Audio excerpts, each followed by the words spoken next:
Hello, lovelies, and welcome to this week's podcast. I'm so excited to have the amazing Elissa, the founder of Elle Sera, with us, formerly dubbed as the Golden Pill. I've been taking these tablets for about 2 or 3 years, I think, maybe a bit longer. I'm not sure. I think I was one of your first clients, to be honest, Elissa.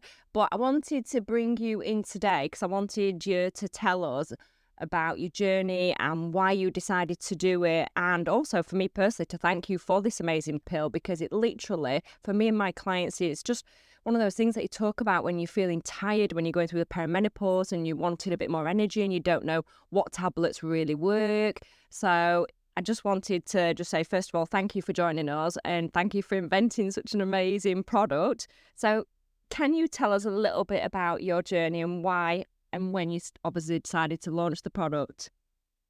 Okay, so take us back to pre-COVID times. And back then I was running health retreats called the Life Lab. And I did love it. I just felt, oh my God, if I could live my life on retreat all the time, it'd be amazing, because you have like a chef making you food and you're exercising all day and you're in like some gorgeous place. And it was just amazing. But obviously COVID hit and I continued with that business. But one of the things that I really learned about my customers and middle-aged women there was their pain points. And everyone would come to us saying, I want to lose weight, tone up. And that wasn't necessarily the truth. Well, it was the truth. Don't get me wrong. They did want to lose weight, tone up. But the reasons why they were saying they wanted to do it were not necessarily true. And actually, a lot of the time, just didn't know what was going on with them. Um, and this was kind of like, yeah, menopause was spoken about, but nowhere near like the education that we have today and the resources that we have today. And I feel like I'm a real activist in this space, in this menopausal space, and I really want to make the menopause experience better for all, better than, yesterday anyway. So we used to do as much education around hormonal balancing as much as we did working out, so we would do a lot of educational sessions or get experts in on retreat. It was amazing. Then obviously COVID hit, couldn't do the business anymore. And I was like, gutted. And I was like, oh my God, what am I going to do? And I decided to get into e-com because I thought, how can I still support my ladies at home? And there was one message from a lady called Debbie who said, what can I do for my libido, Elissa? She really took a nosedive. Going through the menopause and stuff. First of all, she was on antidepressants, so I'm not surprised it's going to take a nosedive. If you push serotonin up, that pushes down your dopamine, which is what controls libido. So you want to increase desire. Also, testosterone, estrogen, they're all dropping anyway. So it becomes a mix of get away from me. Yeah, I don't want Yeah, lots of my clients. Which is, so mentally, they're like, God, I want to feel 21 again. Yeah. But physically, they feel like, I do not want a man anywhere near me. Sex is the last thing on my mind. But they want to keep that respect. I mean, who doesn't want to feel good and flirty and like, Definitely. go back to thinking when you were 21 and you're like, who doesn't want to feel 21 again? You want to feel fun, flirty. If you think back to when you're 21, it's just like, it wasn't even a thing. You're like, oh, I'm here. Yeah, so, you feel sexy. Absolutely, and you feel sexy. So anyway, started looking into this on behalf of Deborah, and honestly went down a rabbit hole with it until eventually I came back to about a week later after really pulling it apart, looking at data to try and disprove it. And I found a few ingredients that I thought would work. Because even if you took a Viagra, like people, I don't know why women would ever think of Viagra as genuine Viagra would work for them, because the whole point of a Viagra is it gets blood into peripheries. All it's going to do is give you a pounding headache. Yeah. Because a man's libido is literally just like a hydraulic system. You get blood in his penis and you're ready to go. That is not the same for a woman. So, a woman's libido starts in her brain. Yeah, definitely. Starts with confidence, starts with all these things. And when you know that, you can kind of see how I do the marketing for the brand anyway. It's about being aspirational. It's about being glamorous. It's about, making an effort. Yeah. And these are all decisions of you've got to build your confidence before you start raising that libido. You've got to feel good in your body. Otherwise, it's never going to happen. If you feel like a sack of spuds or whatever, and you're not feeling like your best self, or at least not on the journey to your best self, you're never going to want to have sex or take your clothes off or whatever, put the lights on. So then I looked into ingredients, and kind of it ended up being what the formula is today. So tribulus, maca, two things that are absolutely purported with great data behind them. These things have been studied, less so tribulus, but maca's got so many studies behind it, in including helping libido, boosting sex drive, vitality, fertility, lots of things. So okay, so maca was one of the things that had loads of data and studies behind it, and has always been purported to improve libido, increase sex drive, vitality, energy. It's just a wonderful ingredient. So those are kind of like the two that I was like, okay, went heavy on. And then kind of look around the periphery of other stuff that, women wanted. So ginkgo was something I was always interested in too. Again, it's got neurological benefits. It's also really good at getting blood around the body into the peripheries. And obviously, we need blood in our nether regions if we're going to improve sex drive and or feel better. So ginkgo went in there. Then we had Siberian ginseng, which is a really good de-stressor. Now, it was a toss-up between ashwagandha and Siberian ginseng. And everybody loves ashwagandha, great. But my personal experience was that I just love Siberian ginseng. The main reason was it kind of stops cortisol getting to a certain level. Yeah. So women who are going through menopause will often find that they put on weight around the middle. Yeah. And that is because of cortisol getting too high. What Siberian ginseng does is stop it getting too high. Therefore, you can help manage the weight. And I thought that it won out on that. Yeah, definitely. Yeah, definitely. And then beetroot extract. I actually put that in there because I love beetroot anyway. And it's got amazing health benefits. It's a vasodilator. We want to get that blood around the body. And also for the training aspect, if you are going to the gym, your recovery will be better. Your gym performance will be better. Beetroot's a big antioxidant. It's a wonderful ingredient. So that's why I picked those 5 ingredients really. And that's how the golden pill was born. Thank you. Honestly, thanks for answering that. So, my next question is it's a bit cheesy, but I really do adore you in terms of everything that you stand for. You're authentic like me with my business. I answer my own personal clients and genuinely care about them. And that's something that I think a lot of your customers would resonate with what I'm saying about. You really do care and you answer lots of questions. It's a bit like your superwoman. But I wanted to ask you, because obviously you're a mum and a business owner, how on earth you juggle? Do you have like set morning routines where you meditate in the morning or jump in the famous plunge pools that are all fashionable? So can you share a few little secrets to how you're still smiling, how you're still so amazing? You must be joking. I can tell you right now that the people who recommend meditation in the morning and the ice bath bros and everything else, if they have children, they do not rate it. If they, majority of them do not have children. So I would just tune out all that nonsense. I literally am, trying to aggressively grow a very young business, startup with bootstrapped. And I also have a little girl of which I am like solely responsible for because my partner might as well not be there half the time because he's running his own empire. So it's just not even a thing. And to be honest, she only wants to deal with me anyway. So, it falls to me. So in the mornings, no, there's none of that. And she sleeps right next to me all day and night. So she wakes me up at an hour that I don't want to be woken up at, usually, because I would have been up the night before chatting to customers or, I know I should be prioritizing sleep more than I am, but I'm not.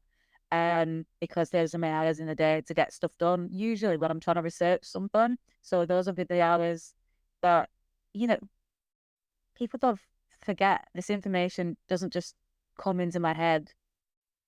I've got to sit there and read something. You don't know how long it takes to read clinical studies. That takes forever. Or just a bit of information that might be around the subject or something that I'm interested in. Where do I get those hours in the day to do that?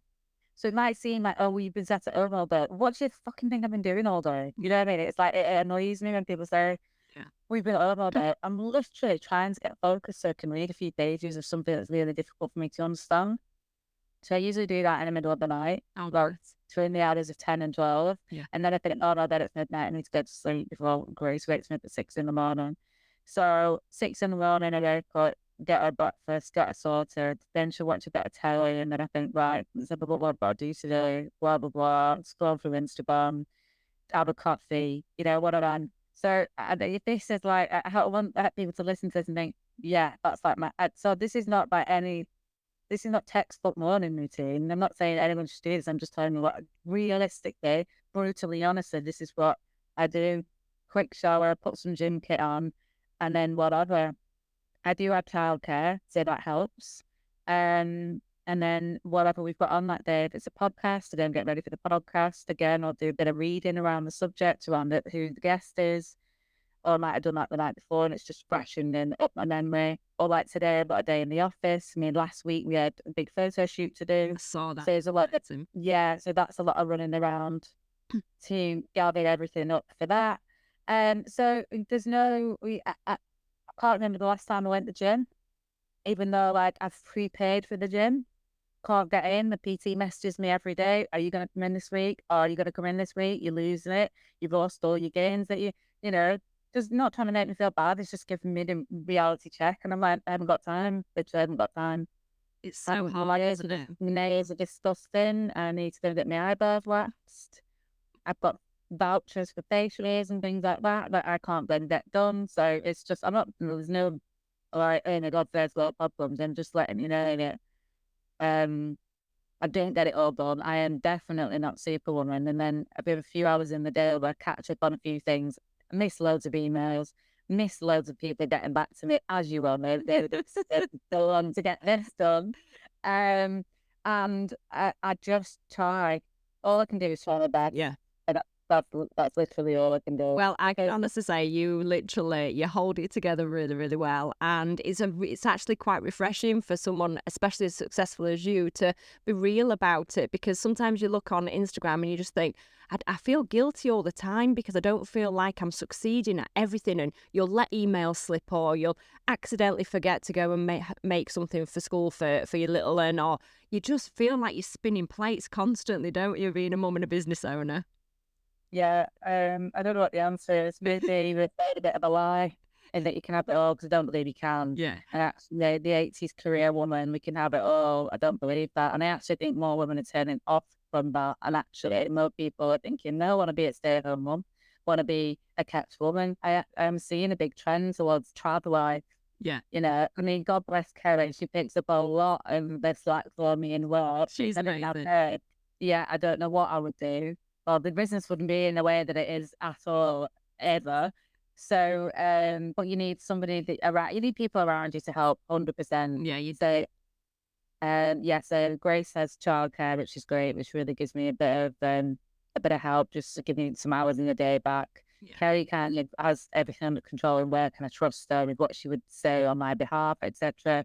And that's super important. I suppose you've got to build your own little team around you. You can't do it on your own, and nor should you. So stop striving to do it, and really just tune out these, I don't know, SAS like mindset coaches who do not look after their own children. So go and climb Everest, do what you want, but we know that you're not looking after your own children. So who am I going to listen to? Not you. Yeah. Yeah, thank you. It's really good advice, and it actually makes me feel in a nice way a little bit better that it's okay if I don't succeed. It's okay if I don't actually go and wax my eyebrows, even though that's my specialist area. Because some days you just don't put makeup on, and you just go, oh.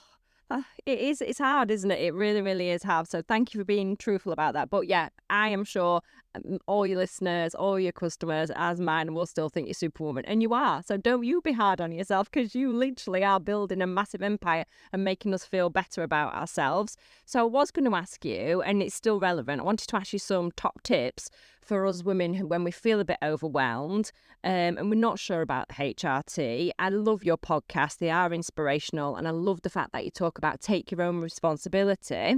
And I wanted to know if that came from from years of when you did your TV show, the TV show program that you did, or Is it specifically a mindset for weight training? So have you got any tips on basically for us women who feel a bit overwhelmed then? Because you must obviously have some amazing tips so that you don't get overwhelmed.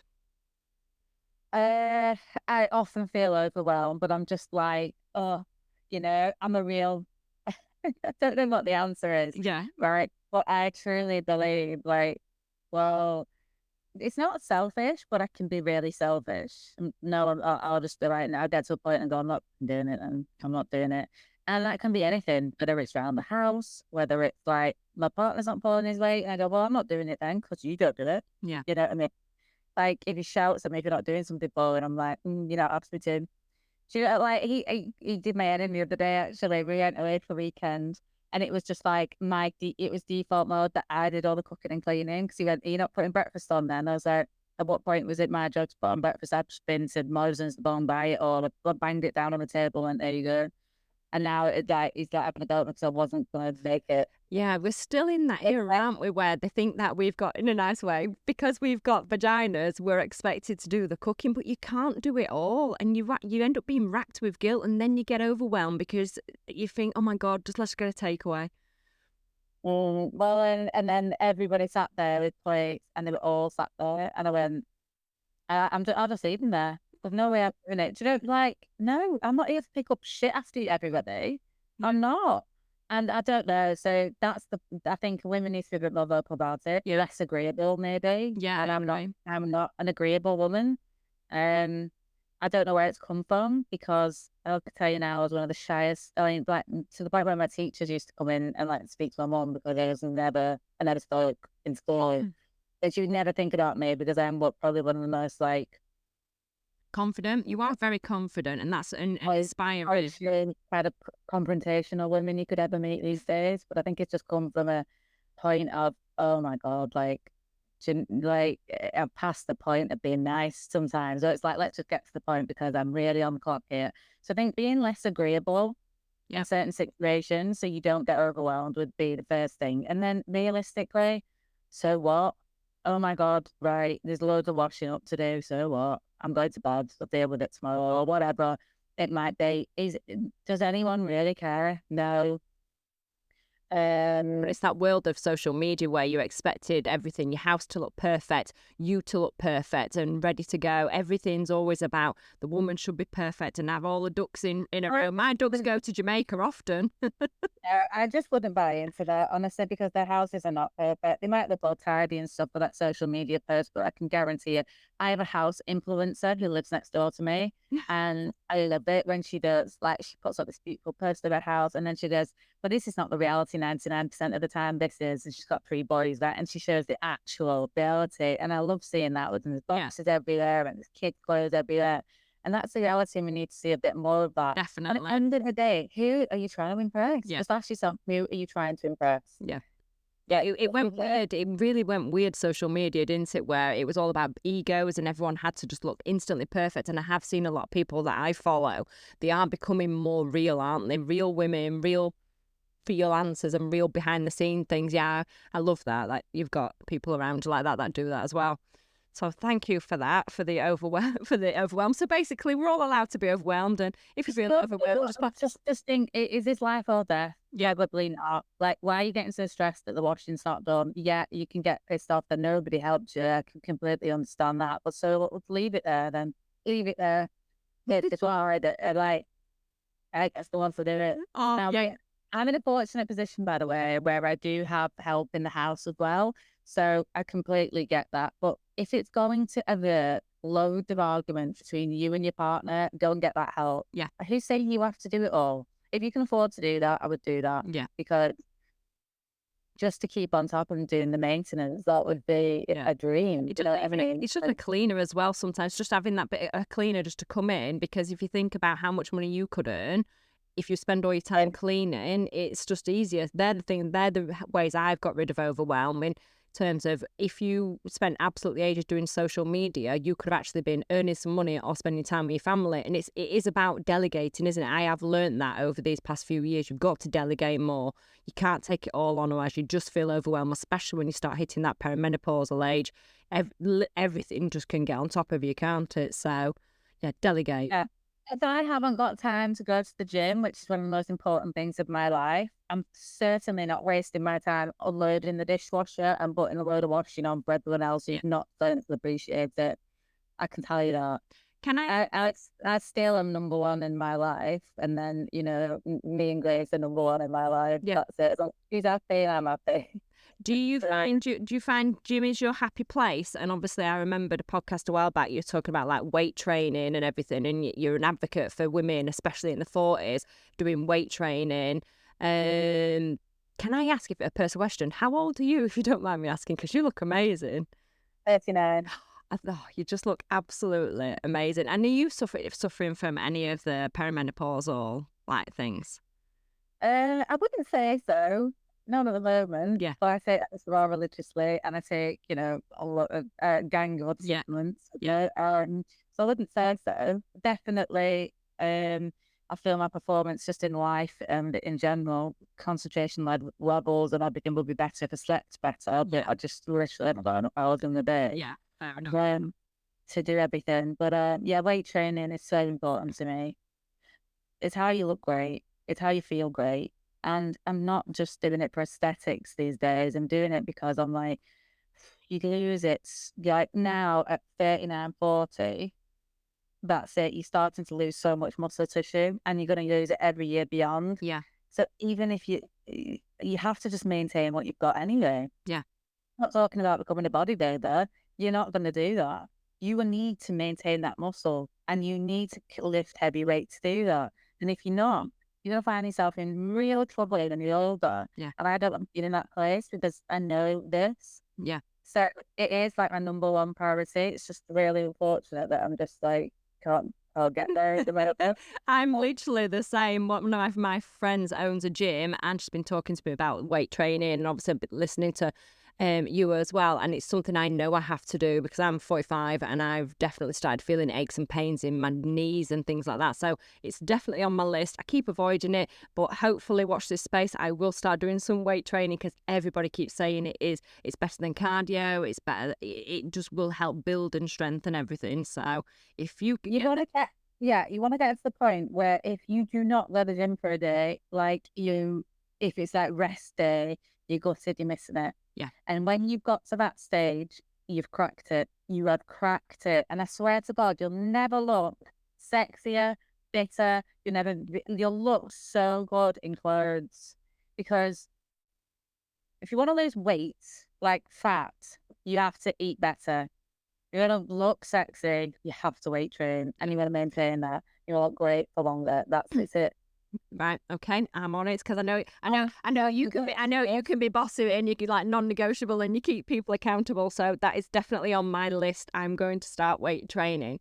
So I wanted to, obviously my podcast is about get your sparkle on, making my clients laugh at times, obviously giving them really good hints and tips. Hence why I wanted you to come today because I wanted people to know obviously about your amazing product.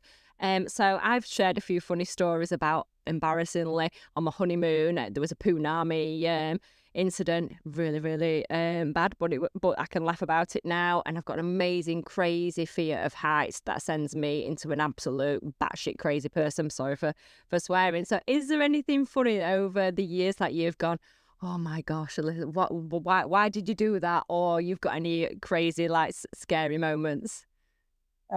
Million. That's PG that you're happy to share.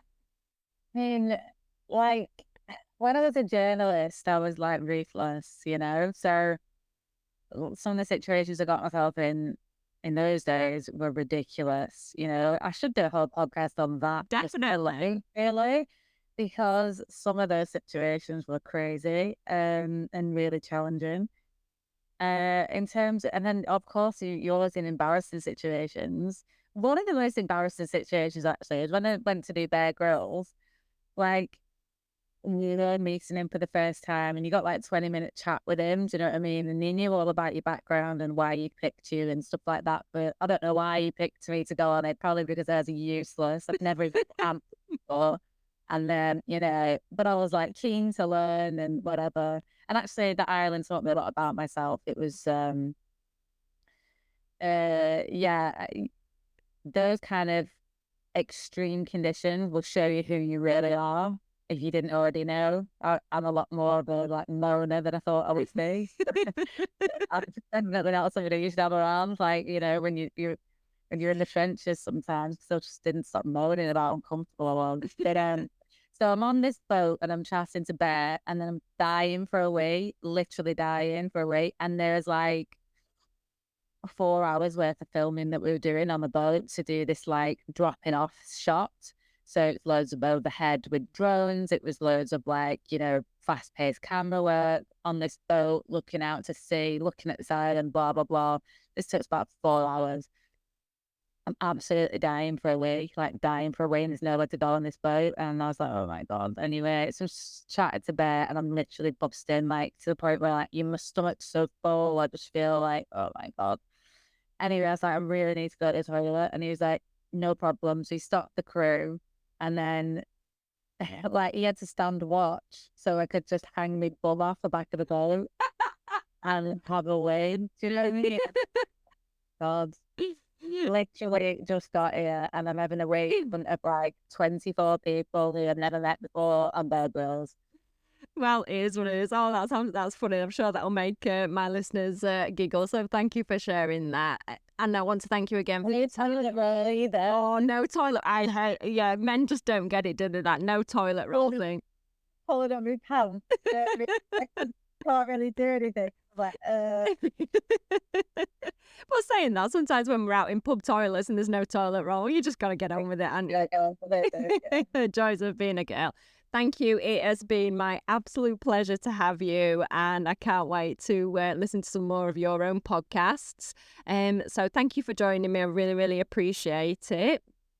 And if for everybody else who's not actually using the products, I'll pop lots of information in the links below for you. And I've actually got a special discount code for anybody who wants to subscribe to this amazing golden pill. So have an amazing week, lovelies, and thank you for listening again.